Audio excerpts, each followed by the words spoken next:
Yo, I don't think we should talk about this. Come on, why not? People might misunderstand what we're trying to say, you know? Well, really, I don't think people misunderstand it. I just think if you're like me, you're just afraid to talk about it. But I think we might as well talk about it. Might as well switch it up. Now let's talk about that. Let's talk about that.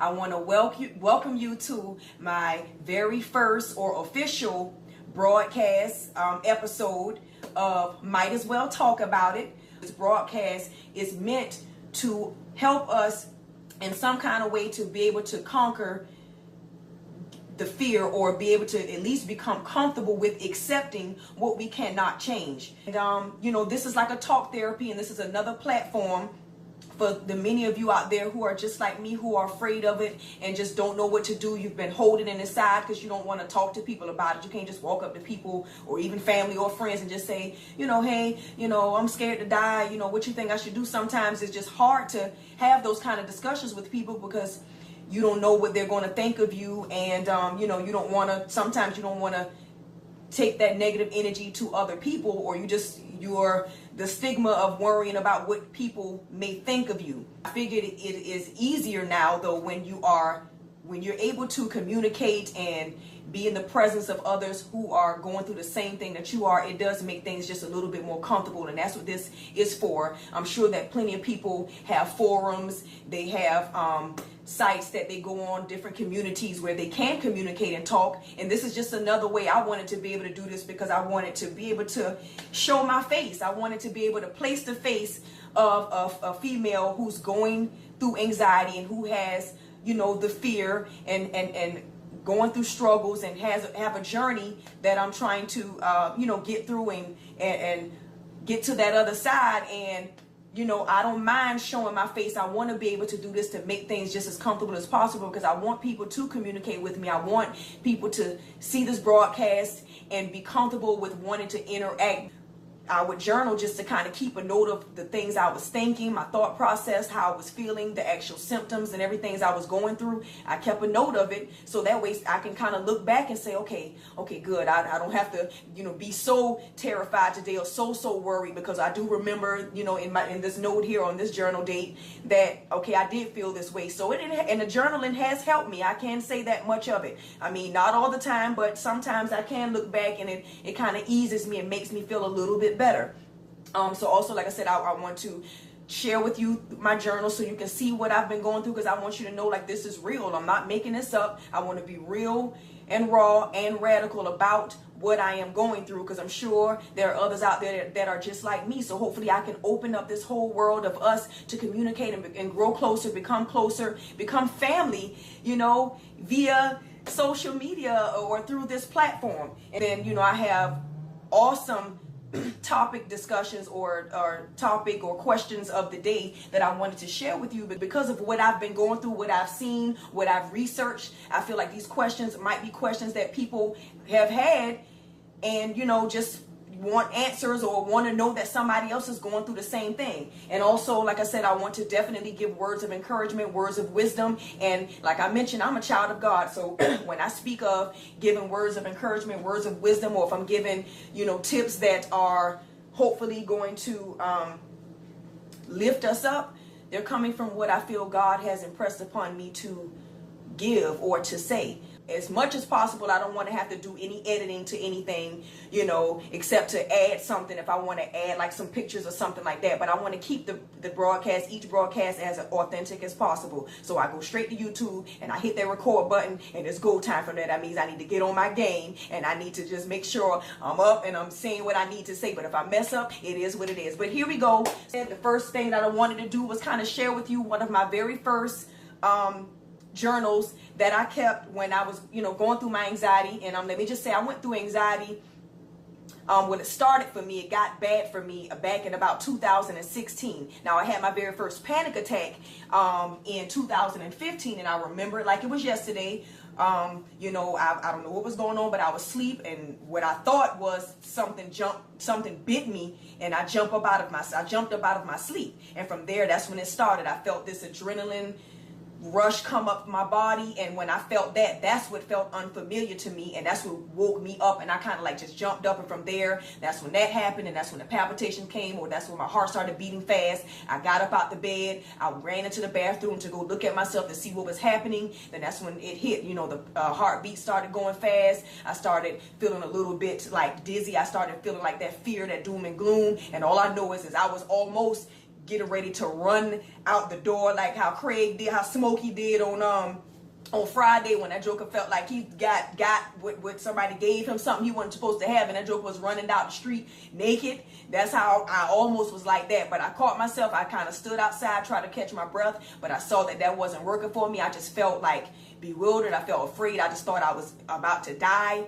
And so I called the ambulance. They came, and when they came up, because I was so scared and afraid, I thought I was dying. Of course, even though they said it sounded like it was a panic attack, I was like, okay, no, take me to the hospital, because I want to know what's going on with me. As soon as I got there, them jokers barely even assessed me or did anything. Didn't even do any blood work. First thing, oh yeah, she had a panic attack. I was like, well, dog, y'all ain't gonna, so you're not gonna even make me feel like, you know, let me check deeper into what's going on. But no, it didn't go like that. But anyway, fast forward, after that, that was my very first panic attack in 2015. And then so 2016 was when the anxiety actually started manifesting into like symptoms and other things that was going on with me that I did not know what was going on. I didn't understand it. So I was bewildered. I was, you know, just really trying to figure it out and worried, and just constantly the worry really started hitting. And I you know, took my very first trip to the urgent care, because at that time I would feel this overwhelming fear of nervousness every day. And I was working, and I was just like, you know, why do I feel like this? Why do I feel nervous? There's nothing going on. And at that time, I can recall that I was, you know, doing some things with my business that I wanted to jump off, and, you know, was still back and forth in and out of school because I was kind of paying out my pocket at the time. And so I was going through a lot, which to me, it didn't seem like it, because I'm just used to it. I'm the type of person that, you know, if I have a goal and it's something I want to do, I'm going to go for it. I don't care. You know, I don't mind. I'm not a stranger to hard work. I'm not a stranger to the blood, sweat, and tears of, you know, hustling and getting it to get whatever it is that you want. So I don't know, maybe that, along with what may have happened in my past, just all kind of finally came to bite me in my behind. But it did. And what happened was, what really had caused the anxiety to manifest into the symptoms that it did, like I said, I went to the urgent care, and, you know, went for a routine little checkup, got blood work did, and that's when I began to notice, you know, I was feeling funny. I wasn't even eating like I would usually eat, and I was like, well, darn, this ain't me, because, man, I got an appetite on me. You know, why am I not eating even at work? I didn't have no appetite to want to eat. So when I went to the urgent care, got the blood work did, and they called me back for my results like about 3 or 4 days later. So when they called me back, the blood work results were fine, but they mentioned something about my kidneys, you know, saying that my kidney function seemed to be a little bit abnormal, or on the abnormal side, you know, and that, but, you know, what we're going to do is we'll bring you back in about 2 months and check it again to just see if maybe it was just a fluctuation or something like that. But let me tell you something. The moment that doctor mentioned, or your kidney functions is abnormal, all rationality went out of my head. It's like it flew like a cork blew, and I wasn't trying to rationalize. I immediately was afraid. I was thinking, oh gosh, what's happening to me? And then the first thing came to my mind was, when they mentioned kidneys, I thought about my grandmother, because she had kidney issues for a very long time, and she ended up passing away after a long fight with, you know, her kidneys and all of that stuff. So it's just all of those things, a lot of ideas, all kind of worries just came through, rushing through my head and through my mind. And, you know, that's what kind of kick-started the anxiety to turn into what it did, which was manifesting into all kind of symptoms. I couldn't sleep immediately. I became afraid to sleep. The insomnia kicked in. I was not sleeping because I was afraid, thinking if I go to sleep that I wasn't going to wake up. And that's where it started. And that, I remember that date like it was yesterday, which was June 14th of 2016 was when everything really started for me. I went on the internet searching up all kind of what symptoms and what's going on with me. And then I ended up running across this community, this this forum called Health Unblocked, and I'll give the credits of that later on. But I went onto that forum and I found this forum with people that was dealing with anxiety and panic attacks. And so the moment I found that forum and I started reading people's posts, I began to look at it and say, okay, this is possibly what I'm going through. So it gave me a little comfort to read and finally see like people were posting some of the same things and the same stuff that I was going through. So that particular day was that day that I also had begun to journal. So here we go. Let me go ahead and get started. It says day 1, it was August 17th, 2016. It says, today is actually not my first day going through what I am about to note. Today is merely the day I began writing about it. This morning, I woke up feeling nervous and scared. When I get these feelings, I worry more because I am still unsure if this is associated with what they say is an anxiety disorder. Last night, I still did not have the best of sleep. I tossed and turned. I had racing thoughts again, and I was worried. I kept trying to talk myself through it, and it somewhat helped. I even had a moment again of trying to relax my mind to fall asleep, and yet again I would be awakened from my nap or sleep with a rush or wave of adrenaline, and then my heart would begin to race. So as I mentioned, because I've been through this more than enough, I was basically coaching myself to calm down, saying to myself, you're going to be fine. This is the same symptoms you go through all the time when you are awakened by this anxiety. However, what still keeps me worried is just hoping that that is all that it is and not something else. Like the signs before, I was worried, just hoping that that's all that it is and not something else, like the signs before having a heart attack or congestive heart failure or anything else. My symptoms are nervousness, in my chest area, feeling of heart stopping and or pounding heart.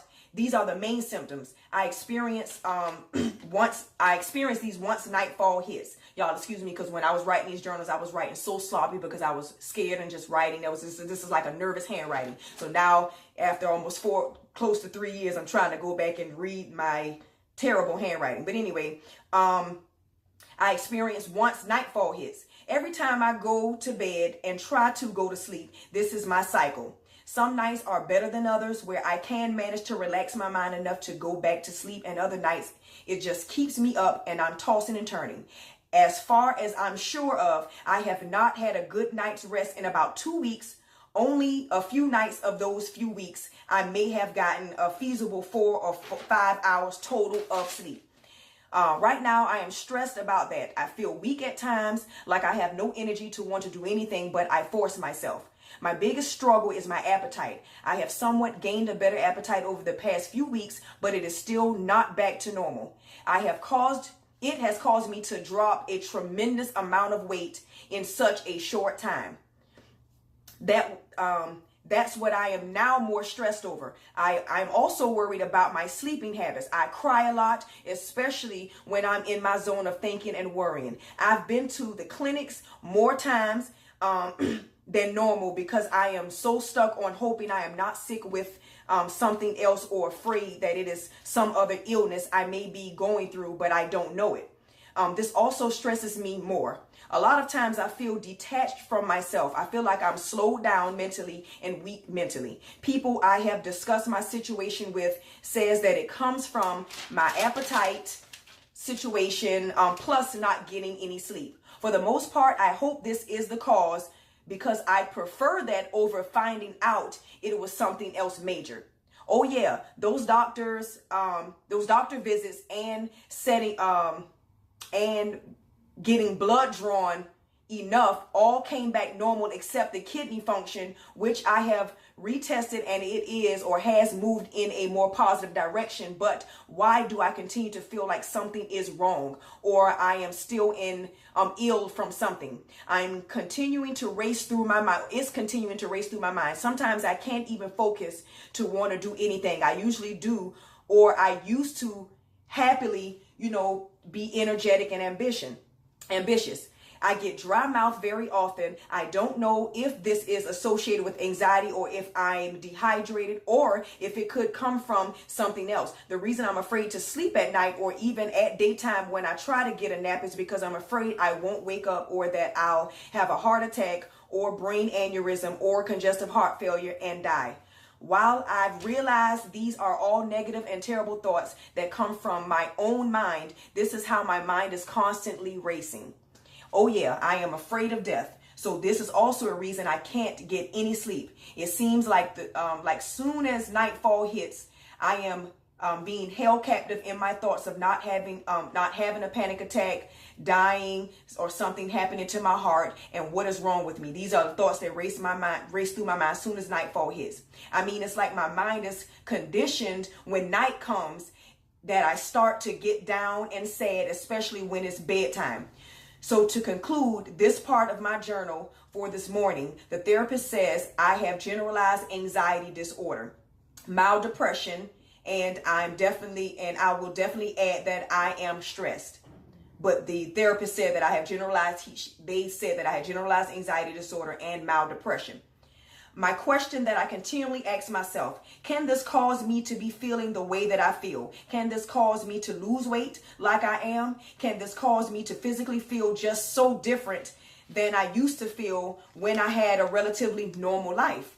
Or is it really something wrong that the doctors didn't know or discover yet? Oh yeah, and it's like everyone else around me or that I see seems to be so happy and living normal, and I wish to be back to normal. And one more thing, I have also noticed the mild headaches, which been started, but it's not severe to where I can't sleep, and also they occur in different areas of my head and also in the back of my head, like towards my neck part. There is also times I feel numbness, tingling in my legs, as if when I try to get up to walk, I may fall or stumble, but I don't, but it doesn't happen.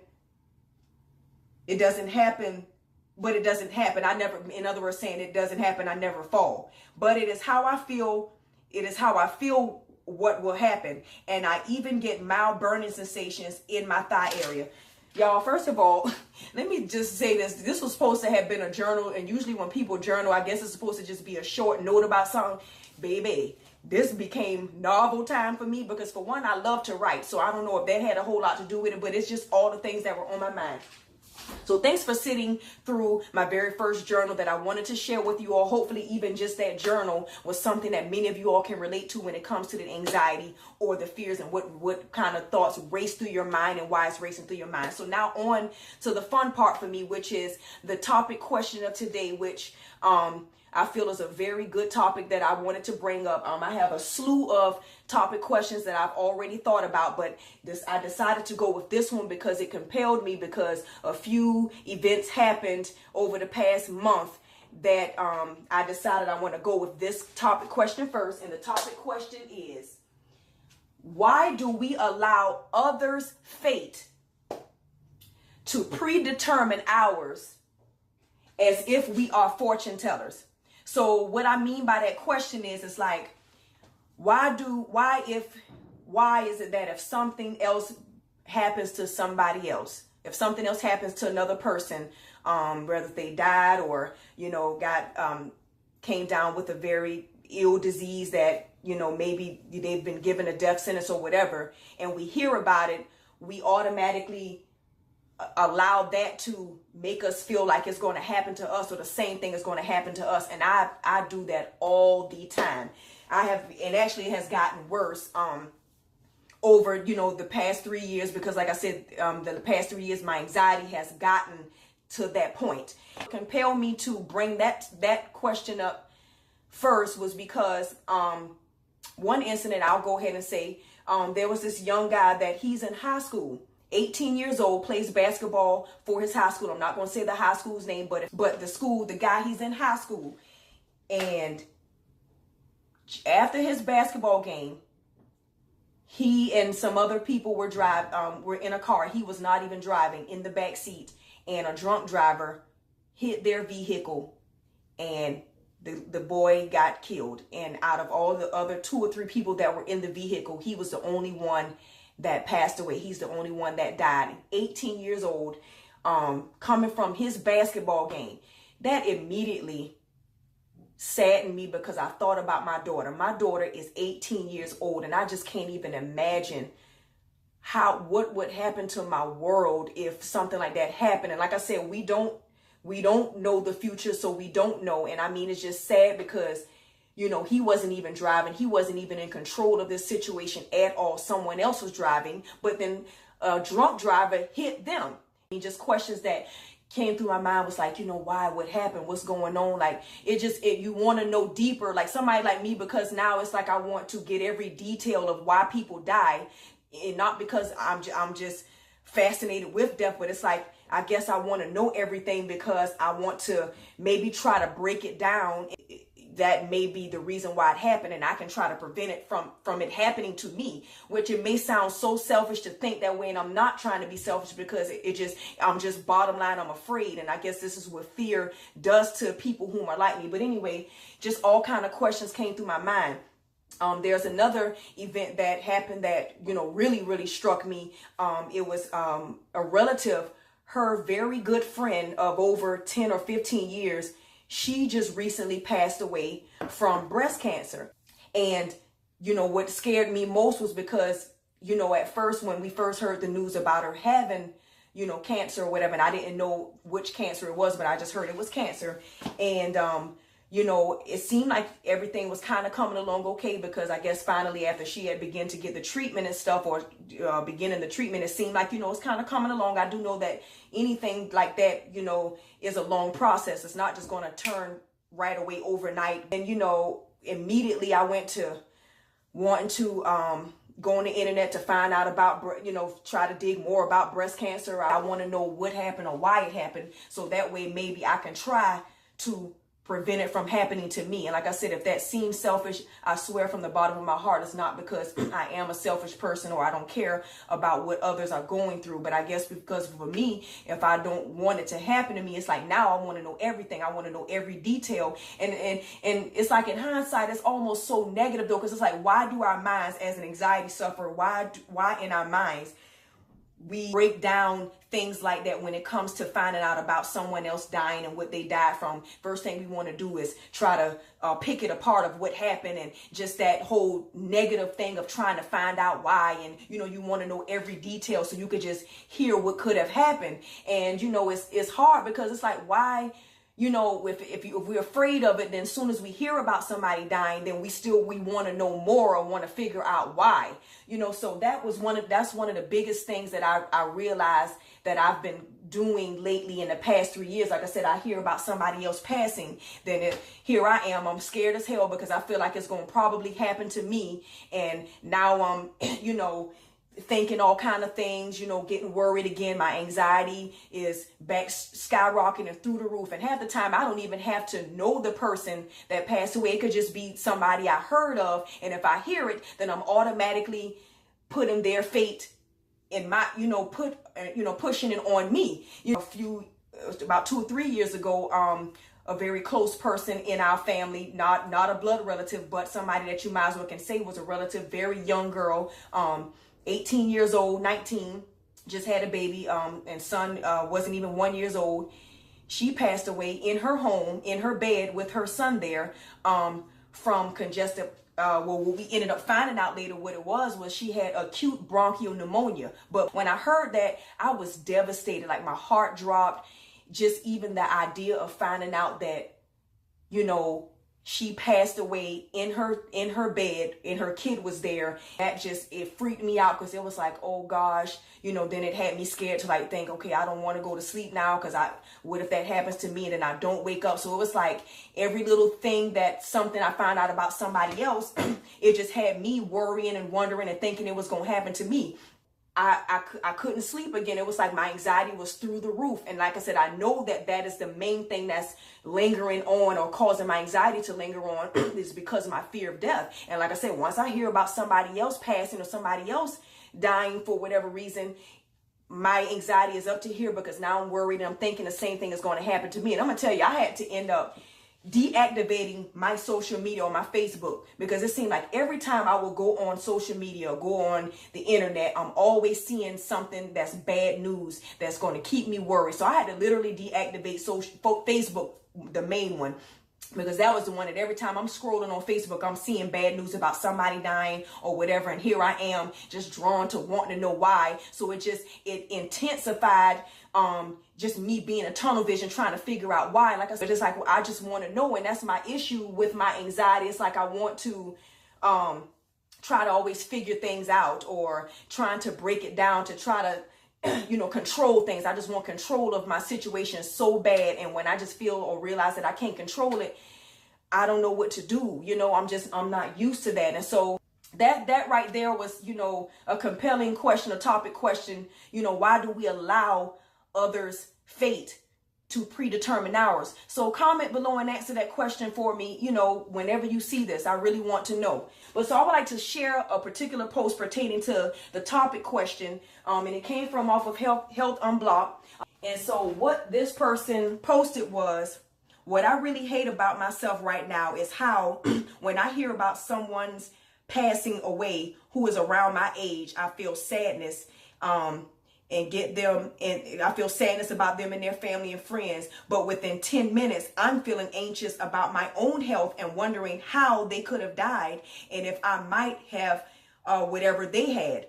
I hate how selfish anxiety makes me. And along with that, I hate the guilt because I shouldn't be thinking about myself at such a time. This is the only place I felt to be able to say this. I'm sorry. Big hugs. It's a tough situation when it happens, but I do want to explain for those out there who may not be suffering from anxiety or may not have a fear of death. I want you to understand, like, this is our frame of mind and this is what we're thinking when we're going through this, because it's like we just want to have some type of reassurance or anything that possibly can help us from it happening to us, if that would make sense.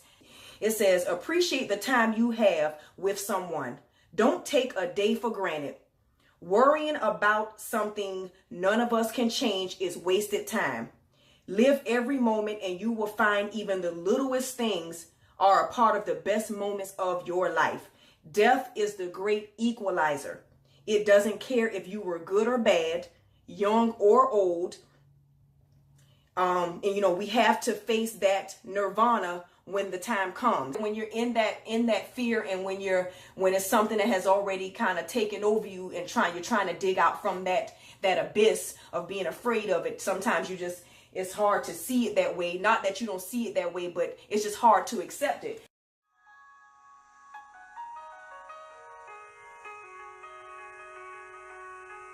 As I share with you in closing, one of the main things that I feel that I should do, just enjoy some of the sultry sounds of PM dawn. I die without you. Lord, grant me the serenity to accept the things that I cannot change, the courage to change the things that I can, and the wisdom to know the difference. Y'all, I was so oblivious. I was a person that did not pay attention to a lot of things. And this in particular, the prayer, I saw this prayer a lot. A lot of people would say it. A lot of people would read it. I've heard many people talk about it, but I never took the time to even want to understand it or figure out why this prayer is so important. But now I do. Now I understand it, and it's very short, but it is something that is strong and that I can appreciate it. So I want to say thank you all for tuning in with me. I hope to see you all on my next broadcast. We're going to do this again. I have another awesome topic that's going to be up and ready for you. Words of encouragement, words of wisdom coming right at you. Stay with me. Subscribe right now. Hit that button. That way, as soon as a new video pops up, you'll get notified immediately about what I have. I want to thank you all for sticking with me through this broadcast. I'm probably repeating myself. I know it's becoming redundant, so let me get off immediately so can relate to that. If it's something that you've wondered or thought that, am I the only one that thinks this way? Now you know that you are not. Please feel free to comment. Now you all are my sisters and brothers of the struggle, of anxiety, of the fears, and we're going to conquer this one broadcast at a time. I am Ebony J, and I will see you all next time.